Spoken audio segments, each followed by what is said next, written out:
रसद्रव्य परिचय 1 त्याच्यामध्ये पारद. आता बघा, पारद रसशास्त्राचं मूलद्रव्य आहे. पारद याला मूलद्रव्य मानून रसशास्त्राची रचना केली आहे आपण नाही. पारदाचे पर्याय बघा काय आहेत. पारदचे एकूण 5 पर्याय आहेत.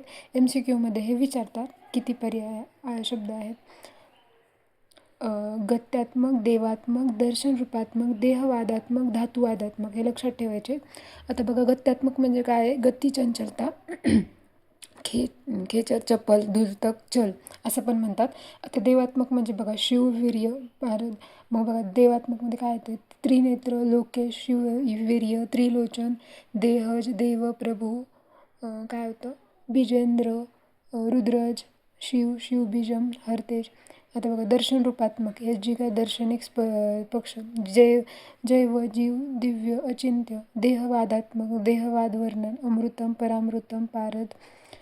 धातुवादात्मक, धातुवाद का उल्लेख, महारस. बघा इथं काय दिलं आहे? देहवादात्मक झाल्यानंतर धातुवादात्मक, इथं काय धातुवादाचा उल्लेख केलेला आहे. महारस, रस, रसेंद्र, मिश्रक, सूत अशा अनेक आहे. स्पेसिफिक पॉईंट बघा, पारदाला मर्क्युरी असे पण म्हणतात. त्याचं सिम्बॉल आहे, जी ॲटॉमिक नंबर आहे 80, ॲटॉमिक वेट आहे 200.6, व्हॅलेन्सी आहे 2, स्पेसिफिक ग्रॅव्हिटी आहे 13.5, फ्रीजिंग पॉईंट आहे -36 डिग्री सेल्सिअस. त्याचप्रमाणे तुम्ही मेल्टिंग पॉईंट, बॉइलिंग पॉईंट आणि रिलेटिव्ह डेन्सिटी पण बघू शकता. आपण नेक्स्ट व्हिडिओमध्ये पारद उत्पत्ती, पारद प्रकार, पारदाचं ग्राह्य लक्षण, अग्राह्य लक्षण आणि पारद दोष याच्याबद्दल पाहू.